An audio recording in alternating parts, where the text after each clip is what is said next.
Hey, this is Troy from Planet 76. We've got some really good Sixers-focused content coming your way today.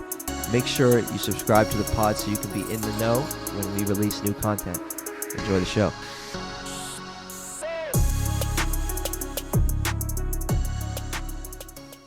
Welcome, everyone, to Planet 76. I guess this is episode 96. Yeah, I have it right here on the outline. Bit of unfortunate circumstances surrounding this episode. Not going to be quite the same. What's the word I'm looking for? Atmosphere, if you will. Not a whole lot of good spirits from this episode, but still a lot to talk about, still a lot to unpack. My name is Michael, and Troy is here as well. Episode 96, like I said. Make sure you guys subscribe to the podcast because even though the Sixers season is over, Planet 76 is here to stay. We're going to be bringing you guys content all season long, or I should say all off season long. So make sure you guys stick around, tune in for that if you're interested in that. But the Sixers season is officially over. That sucks. About 24 hours ago, the Sixers lost Game 7. In really the only way the Sixers could have lost Game 7. And their season is over, so Troy, I'll let you take the reins. Yeah, a different atmosphere for sure. We have a little over 24 hours recovering from the game that was Game 7, where the Sixers fall 112-88 at TD Garden against the Celtics.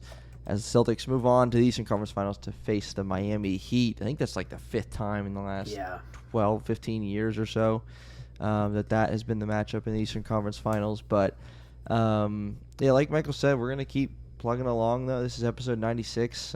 We intend to, have a pretty regular off season ahead.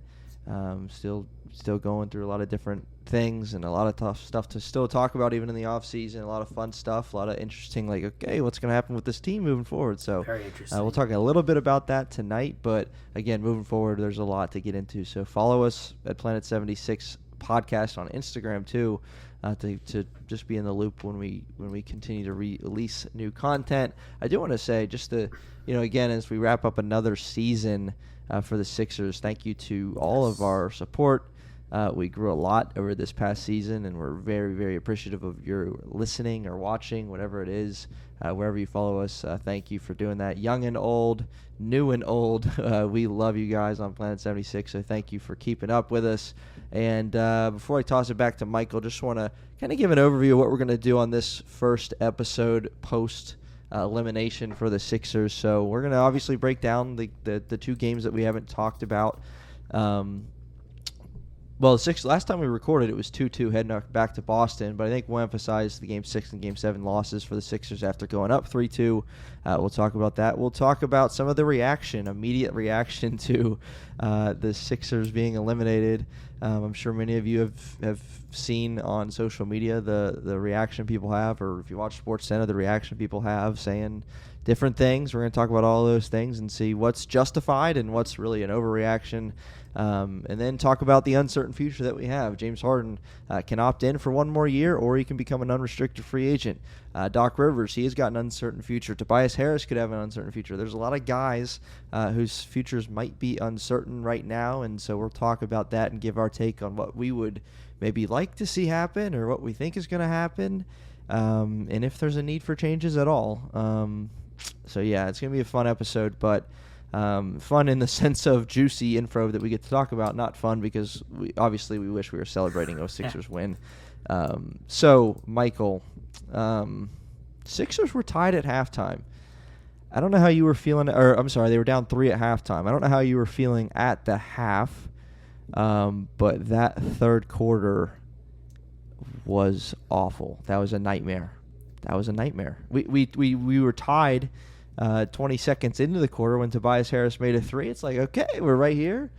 We're at TD Garden. We're keeping it close. We're hanging in there. And then the third quarter ends up being a 33-10 in favor of the Celtics, a 28-3 run in there. So if it's not too soon, why don't you kind of just go through how you were feeling at that point. Because, again, the fourth quarter, we don't need to address. It was over after the third, but it was a game at halftime. So what went wrong, and what's your take on it? Well, it's not like some historic finding or historic that kind of thing. The Sixers just went ice cold in the third quarter. I mean, yeah, like you said, they were only down 3. I think the score at half was 55-52. Looked like another slugfest, as most of this series ended up being. But then Jason Tatum just goes off for, I think he had 14 in the third quarter, so that was kind of a precursor of what was to come from Tatum in the third quarter, because that's when he scored a lot of his points again. Right. So the game was close at halftime, and the Sixers really just disappeared.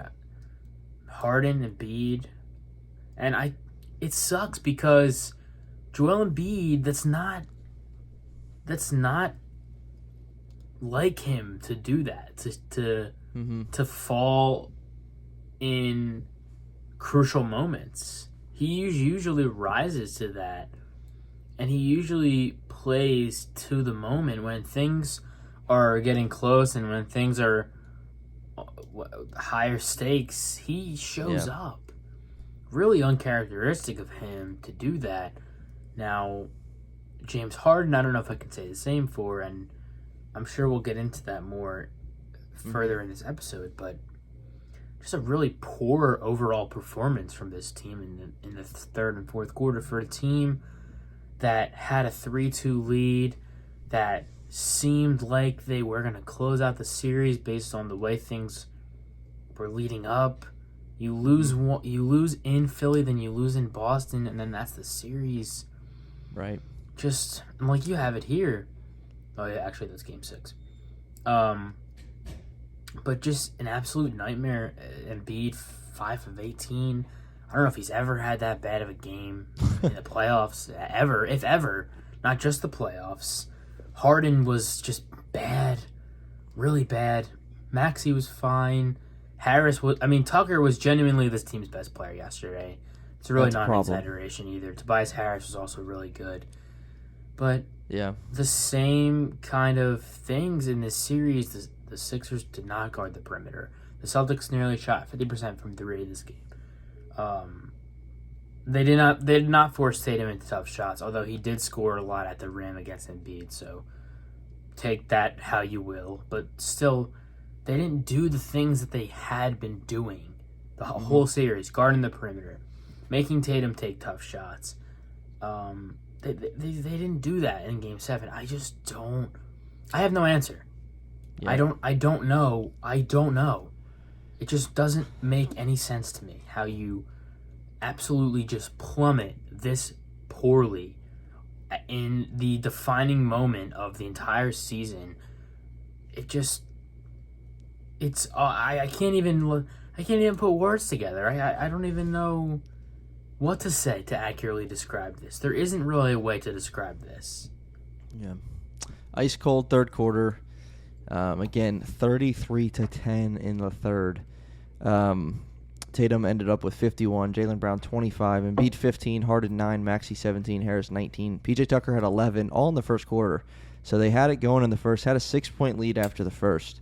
And you're like, okay, let's do this. And then a couple long reviews of flagrant fouls and Niang holding Jaylen Brown's leg on the bench, and that took 5 minutes to review. And the Celtics went on a decent sized run there in the second to from down 9, I think at one point, and then all of a sudden they're tied, and then all of a sudden they're heading to the half with a 6-point lead or a 3-point lead, and that was it, third quarter. So, I think when you go that cold from the floor shooting. Not to say that the Sixers were getting great looks and there were untimely turnovers, but when you go that cold and you're playing against the Celtics who are looking to run, looking to get up threes, it's a problem. It's a recipe for disaster. And it was just two things that happened, right? Like, one team can't make shots and get good looks. The other team can't help but make shots and get good looks. And that's a problem. Two absolute nightmare quarters over the course of Game 6 and 7. So Game 6, Sixers have a small, but they have a lead at home, a chance to close out the Boston Celtics. Heading into the fourth quarter, they had a lead with 4 minutes left, and then the total in the fourth quarter there in Game 6 was 24-13. How do you score 13 points in a closeout game in the fourth quarter in a close game? That's terrible. That's terrible. It's just like, again, it's a nightmare. Like that fourth quarter and the third quarter of Game 7 were nightmares. Celtics did shoot 15 for 33 from 3 in Game 7. They shot pretty much the same in Game 6, 15 for 35. So they got up a lot of threes and they made them. And the Sixers did not. I mean, that if you look at just, again, shot making over these last two games, it makes sense why the Sixers lost. Sixers were 8 for 37 from 3 in Game 7 and 8 for 34 for 23.5% from 3 in Game 6. They did not make shots. Harden was 4 for 16 in Game 6. Harden was 3 for 11 in Game 7.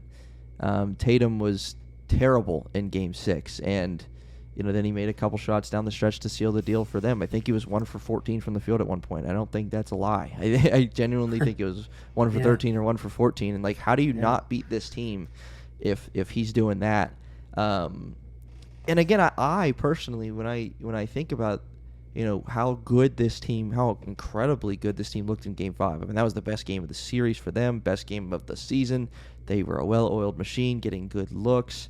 Then the Celtics did switch to starting Robert Williams. I don't know if that's the cause for, the defensive and how they stepped up defensively for the Celtics, because Sixers only scored 86 and 88 in the last two games of the series after their best offensive performance of the season in Game 5. It just doesn't make a lot of sense.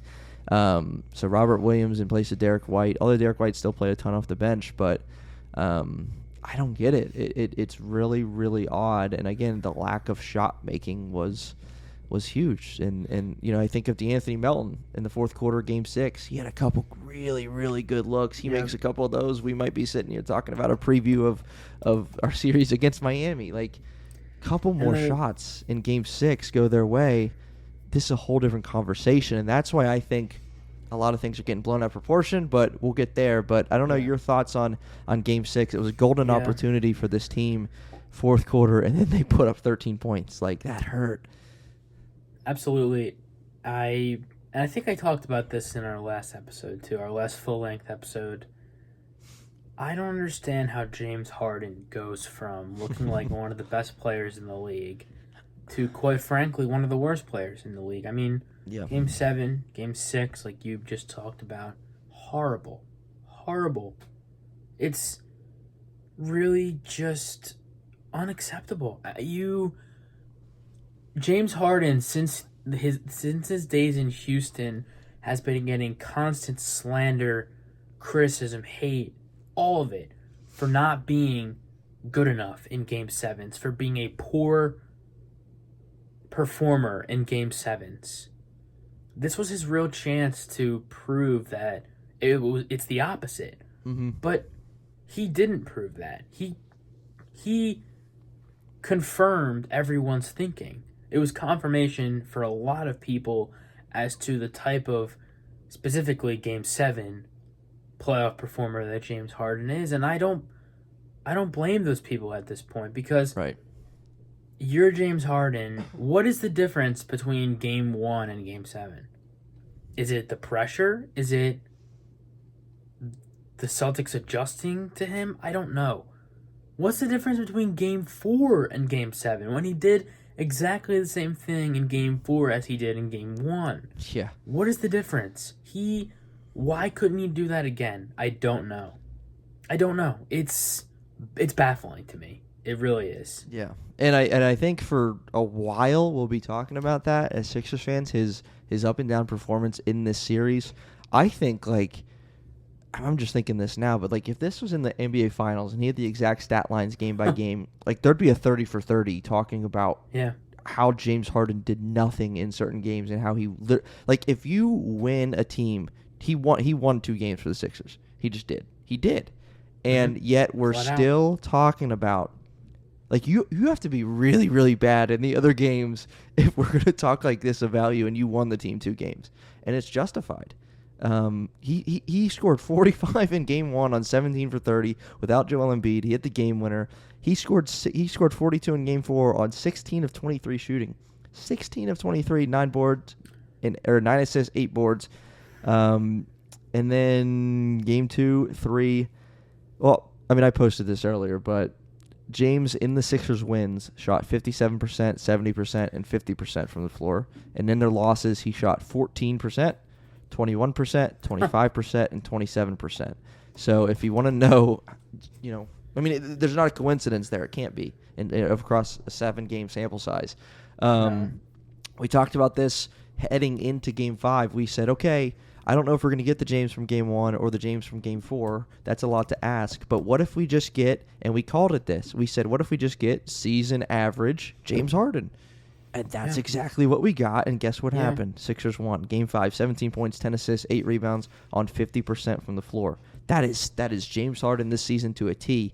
And then the games we didn't get at least that, we didn't win. So it's just, you're right, it's mind-boggling. Like, how can you go from this to this to this to like, it's incredible. I was talking to somebody about this too. It's almost like somebody was wearing a James Harden suit. Yeah. In game 1. And then game 2 and 3, somebody else was wearing a James Harden suit.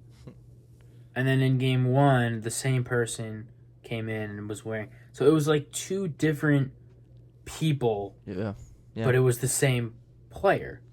In it's just night and day difference. I don't get it. Yeah. I don't understand. Right. I mean, I thought he was. So Sixers' first home game, Game 3, that was the worst he's looked. Yeah. And then he was like, hold my beer, like Game 6 and Game 7 are coming, and he was even worse. Don't you worry, I got something else to show you guys. Yeah, particularly Game 7. Game 6, he had 13, 9 assists. His shots just weren't falling 4 for 16, which is terrible. Yeah. But, at least he got up 16 shots. Game 7, he only got up 11. And had 9.7 assists, 6 rebounds, most of which were done. We had that at halftime. He was tracking somehow, some way, a triple-double at the half. He had like 6, 6, and 5 or something. I remember looking, and as I was very nervous. I was very nervous yesterday. I was pacing around the neighborhood at halftime, and I'm like, okay, this is set Game 7. This is going to go one of 3 ways. One, it's going to stay close, and the Sixers are going to somehow win. It's going to go number 2 is Celtics, it's going to stay close and the Celtics are going to win. Or option number 3 is Celtics are going to pull away and win this in a blowout. I didn't see that being an option 4 for the Sixers. I just didn't see it happening. But option 3 is what happened. Celtics pulled away. Sixers stopped making shots. The role players simply doing what they were doing wasn't enough. I mean, imagine if P.J. Tucker doesn't do what he did in the first quarter. This might have been a 40-point game going to the fourth. So, guys, Embiid didn't play well. A lot of people are upset with Joel Embiid. A lot of people are upset with how he acted in the post game and how he was laughing with Jason Tatum as they were shaking hands, and then he was somehow kind of sort of blaming his teammates. I didn't particularly have a problem once I saw the full context of what he was saying, because he did say several times, I need to be better, like he often does. Yeah. And I don't think English is his first language, so there's some gaps there as far as some how you interpret what he's getting at. Why don't we go there then? Before we talk about some of the greater reactions of what's going around on social media, why don't we go there and talk about Embiid? I know you were upset with how he performed. I'm upset with how he performed. Yeah, very. But it's uncharacteristic, like you said. So how do you take this performance? What do you do with it? I think you definitely question, because Joel Embiid is on record saying, I want to prove that I'm a winner. I want to win a championship. And he's constantly trying to prove himself among the rest of the league. Mm-hmm. So when he has a performance like this, you wonder, well, do you want to do that? I know it's just one performance, but I mean, this was one of the biggest games of his career. This was, as they like to say, the defining moment. I don't really care about all that stuff, but That's how you might describe this game with these stakes. Right. Big opportunity. And yeah, huge opportunity for Joel Embiid, and he did not take it. He did the opposite. He had probably the worst playoff game of his career. Maybe I'd have to go back and check, but definitely one of the worst games of his career from a obviously box score perspective, but also a mentality perspective. He took way too many jumpers, contested twos. Yes. He did not dominate at all, which is, again, weird because Embiid, as we know, is arguably the most dominant player in the league. So to not do that when he doesn't do that, it's weird and it's off-putting as a fan to see that. And I'm sure it's off-putting for the team too, especially a guy like PJ Tucker, who has had nothing but great things to say about Joel and his abilities. Harden, everybody. I'm sure it's off-putting to everybody to see him play that way when they know in their hearts that that's not the player he is. So clearly there's something off. I don't know what it is. I'm not in the locker room. I don't know Joel Embiid personally, but there's something wrong there. I don't know if it really was the Celtics defense. Okay, sure, but I don't think it was. That's not.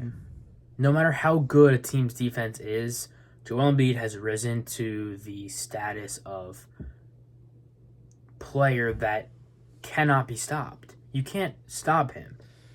So I'd have to imagine it was self-inflicted because, again, this isn't going to happen to Joel Embiid. No team or player can do this to him. It's really impossible, honestly. So there's something else going on. I don't know what it is. I just don't know. A big theme of this episode is I have no idea. Yeah, I don't know how to respond to that performance because it if you look back at even just the box scores of the series with the Celtics, he had 3 30-point games in a row, 2 of which were wins. Then in Game 6 in 41 minutes, he put up 26 on 9 for 19, which isn't bad. He had 10 rebounds in that one as well. And then Game 7, 15 points on 5 of 18, 0 for 4 from 3. He shot just 20% from 3 in this series. I think that, you went a little bit of the route of Joel beating Joel, if we can say it that way. Yeah. And I don't know. I mean, I think the Boston defense annoyed him. Well, sure. And I started to think today, even as I'm just thinking through what happened, maybe it's really hard in the NBA in a playoff series to expect to win. Don't take this the wrong way, but when your big man is your best player, are we past? Now Jokic is kind of a different breed, so maybe they can keep winning and prove, But we're a true center. You can't win an NBA championship with that being your number one thing. And that depresses me to kind of say that. But, I don't know. I don't know if we've just moved past that era of the NBA where, Shaq was the best player. And, guys in the NBA now, the defense that Joel saw again, in the Brooklyn series was I've never seen anything like that where he was double and triple teamed on the pass. Not even when he caught it. On the pass, they were making their way to him. Boston showed different looks and brought guys who, when Embiid had his back to the basket, they would bring someone around and try and knock the ball loose or double team or tie it up. Joel did take some bad shots in Game 7. Just some bad shots, mid-range jumpers and whatnot. He had one, coast-to-coast drive-by of Al Horford that looked easy, and other than that, it just didn't look easy. He got to the line a few times. If he didn't get to the line, Lord knows we'd be talking about a really, really, really awful performance. I don't know, man. It's seriously though, can you rely on a big man to get you there? And the Sixers haven't been able to get to the promised land with Joel being their best player.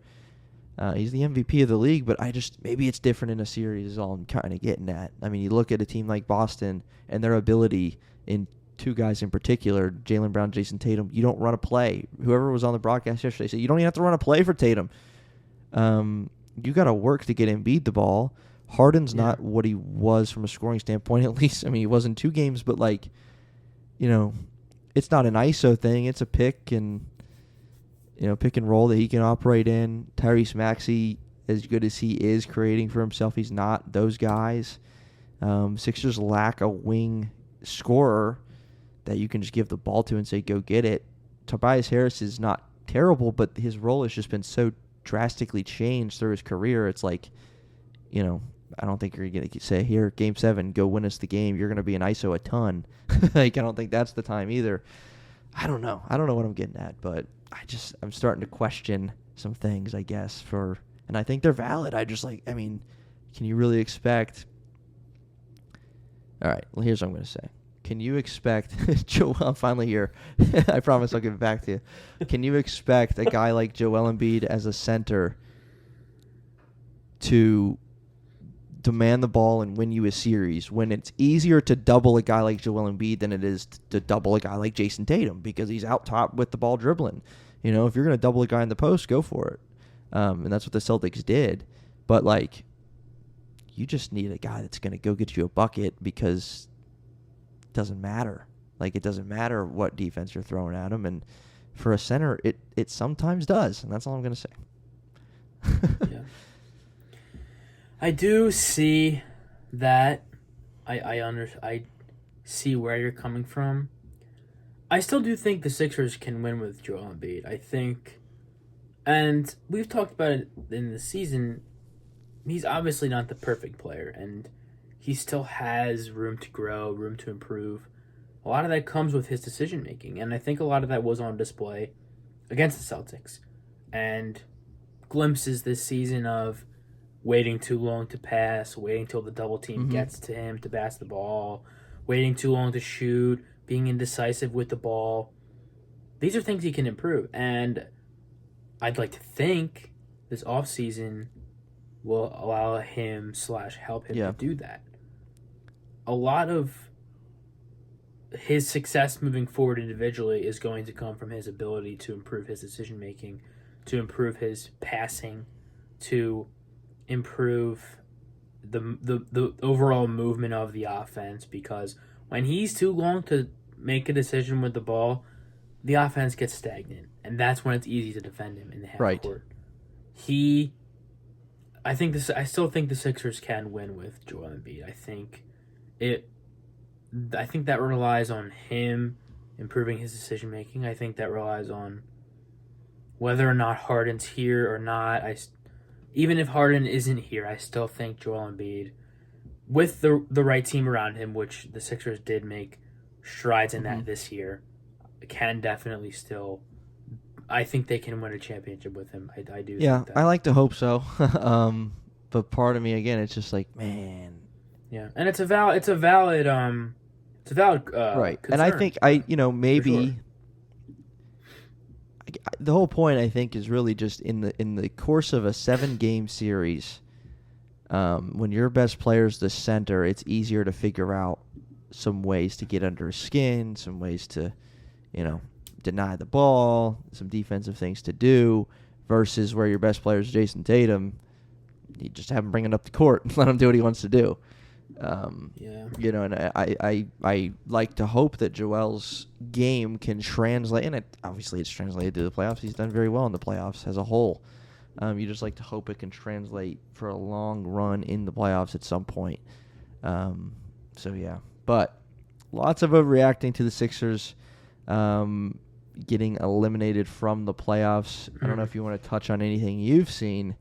And you can say overreaction or if it's a right thing, but what's something you've seen over the last 24 hours that's stuck out to you about fans or Sixers pages or whatever, or national media? Trading Embiid is the main one I've seen, and I'm sure you share this as well. I honestly think we should do a whole episode. You have these... Right. Playoff reactions, that kind of thing.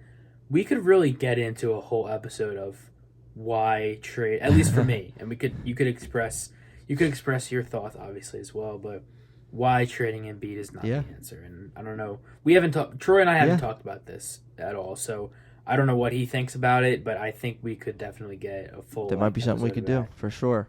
Because absolutely an overreaction. I can't believe people are saying that. League MVP and then I get it. Like I understand it. I understand don't agree people's frustrations. Yeah. But man, like what? Yeah, I don't agree at all either. All right, I'm going to say a couple more things, and I want your take on this because I have no clue. I have no clue how Michael feels about this, what I'm about to say. Okay. And from what I can take and get, now people that support the Sixers through and through and don't think this is a huge deal aren't maybe expressing that on Twitter or Instagram, but a lot of people are expressing a lot of things about the Sixers that I don't agree with. I personally think that the Sixers simply lost a basketball game to a really good team. We went 7 games with Boston, and here's my thought on that. If we got swept by Boston, like it's clear, okay, we need to make changes. If you get swept by a team in the playoffs, like the Nets, when we swept the Nets aren't as good as the Sixers, the Nets aren't as good as the Bucks or the Celtics. The Nets, in order for them to pursue an NBA championship, they have to make changes to their roster. That's a fact. Sixers, on the other hand, they went 7 with probably the best team in the NBA, a team that's probably the favorite to win it all right now in the Boston Celtics, and they're a couple shots away from beating them in 6. If Anthony Melton makes a couple shots and we get a couple stops, like that's a whole different conversation. And I think national media doesn't get that, and they don't say that because they like the story, they like the views, they like the clicks, they like the oh, this process is over, it's done, it's over. Because if the Sixers, it goes a different way, we're talking about just literally simply the ball going in the basket a couple more times. They're not reacting to the Sixers losing the way they are. I don't necessarily see that there's changes that even need to happen because they went 7 with the Celtics and they lost the game. Right? There's nothing really to be super upset. I mean, I'm upset that they lost, but like, it's not like, oh boy, we are so far from doing this thing. It's not even funny. Like, they went 7 with the Celtics. I don't think that there's necessarily changes that have to happen. I don't know if you see changes that have to happen. I will get into the fact that, like, okay, if one of these guys has to go, maybe it's, I'll fill in the blank here in a minute. But your thoughts on that? Because I just think they lost the game to a really good team. It was a really good series, period.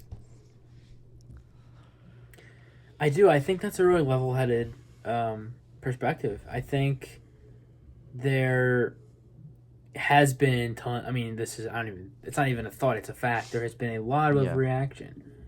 And to your point, a lot of people did not have the Sixers going 7 with the Celtics. Now, my original pick was Sixers in 7 on my page. I posted it the day of the beginning of the series. 90% of people had this series ending in 5, 6. Some had a sweep because they were under the impression that Joel Embiid wasn't going to play. So most people didn't even have the Sixers here at all. So I think that says a lot about this team. And obviously we can dissect that a little bit. We did already. We can dissect that game by game. And still, what I will say is, up until the end, the resiliency of this team shocked me. Because, and this season too, the resiliency of this team shocked me. I did not think the Sixers would go 7. I thought it was possible, but considering Embiid was going to come back at some point in the series, but I didn't. I really did not know that it was going to happen. I really was unsure that it was going to happen. So, all in all, they shocked me. Right. They did. And they had an opportunity. Again, Game 6, back and forth. I mean, the biggest lead in the fourth before the Celtics went on a run to end it was 2 for both teams. It was insane. It was a great quarter of basketball until the last couple minutes where the Sixers went cold. And, like, it just bothers me that, some in circles are having this conversation. Again, national media, ESPN, about what the Sixers need to do, how they need to change. Does Doc Rivers need to go? Does James Harden need to go? Do they need to go get Damian Lillard? Does Tobias Harris need to be shipped off? Do they need to get rid of Embiid? Like, all of these things, and yet basketball's a simple game. I'm a simple guy, and it's like they almost won this series in 6. They really did. Like, they really did. There was a moment there. Every Sixers fan knows it. You're like, this is a game. They're gonna win this game in the fourth quarter in the game 6, and they almost did, and they didn't. And I get that almost doesn't really help you, take the tears away or the heartbreak away, but like, they almost did it, and the Celtics are good. So I don't think we're far off from where they need to be to win a championship. I think sometimes shots just don't fall. That's my take. Yeah. They have the blueprint. Right. In the same, even you think back to the 2019, the Raptors won the championship, and the Sixers went 7 games with the Raptors. Like, now the teams are very different from that year. And ended on a quarter. Yeah, like, I mean, there's so much overreaction to a shot simply falling, like Kawhi Leonard's did that year. So I don't know how much you want to get into this. Obviously, we have a long offseason ahead, but yeah, we have a long offseason. Yeah, since I did mention it earlier, there's several guys. I mean, there's several guys being linked to not being here next year. Most notably, James Harden and Doc Rivers. I saw recently some people think they don't get along, and I don't know how much we want to get into those rumors that one of them has to stay and one of them has to go. Tobias Harris, that huge contract off of his 1-for-7 2-point performance in Game 6 before he got a little better in Game 7. But I guess we'll just say between James and Doc, if one has to go, who is it? I think I do know what you're going to say. I think you're going to say Doc Rivers. Yeah, you're correct. I've been saying it all year. I don't think he's the coach for this team. I don't think he's a championship level coach. I don't think he is the coach that should be coaching the Philadelphia 76ers. Mm-hmm. And I've thought this since last season, really, if we're being honest. And I'm sure we've talked about it on the podcast plenty of times in previous episodes. I don't think he's the right coach for this team, and I think he should be gone. I think they should mutually agree to part ways. To put it politely, I don't think he is. I'm with you, and I'm again answering the question of if someone has to go, who is it? I think it's him, and the reason I say that is because of the roster construction the Sixers have. Because of we've been praising this team the last offseason about what they did to construct a team that can win. And bringing P.J. Tucker and D'Anthony Melton. Oh my goodness, I can't wait till we break down player grades and things like that during the off season, because D'Anthony Melton was incredible this season. I love watching him play basketball. Incredible. Side note. Anyway, if someone's got to go, I think it's got to be Doc Rivers. And I'm not even. I don't think I'm as far in your camp of I don't think he's the coach for this team. I just think because it didn't work this year. And if someone has to go, let's get rid of the coach, and maybe someone else will bring something new to this team. Because I think from a talent standpoint, they're there. They are. They just are. Yeah, they have. I agree. I don't think the Sixers need, and we can get into this too again in another episode. I don't think the Sixers need a drastic roster changes. They don't need all these other new role players. They have what they need talent wise. They have everything they need, and I said that at the trade deadline too. And I still believe that. The Sixers have everything they need to compete for a championship. Right. They were doing it. Yes, 3 days ago, they were competing for a championship. They looked like they could get there because of what they have right now. Right. And 2 games not going your way, specifically 2 quarters in those 2 games not going your way does not change that. The recency bias is insane amongst Sixer circles. Recency bias is like it's a disease. A virus. Yeah. It's an uncurable virus that just continues to spread, and it's crazy. And all year, we and other news outlets and ESPN, you watch pregame of Game 6 when the Sixers had an opportunity to close it out, and they're saying, okay, I think the Sixers do need to win this game to close it out, but they're praising him for what they did in Game 5. They're praising him for being in the position they're in, and even all season, probably talking about the roster construction that they have, the depth that they have, the key pieces, the dog mentality, and P.J. Tucker, on and on and on and on and on, and simply losing 2 games doesn't change that. We need to pump the brakes a little bit on changes that need to happen.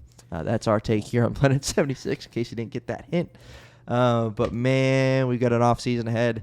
Again, thank you for listening. Thank you for your support of Planet 76 podcast. There's going to be a lot of good content coming your way as we continue throughout the offseason. We'll probably do some player grades. We might do that conversation talking about, okay, Joel Embiid doesn't need to be traded. Here's why.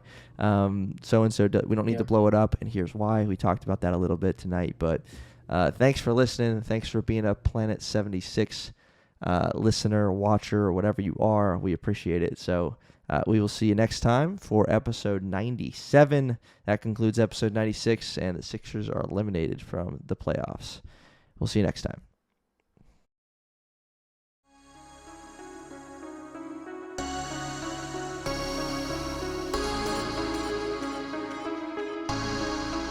If you are a Philadelphia 76ers fan, this is the podcast for you. Planet 76, a weekly podcast covering all things Philadelphia 76ers. We'll see you next time.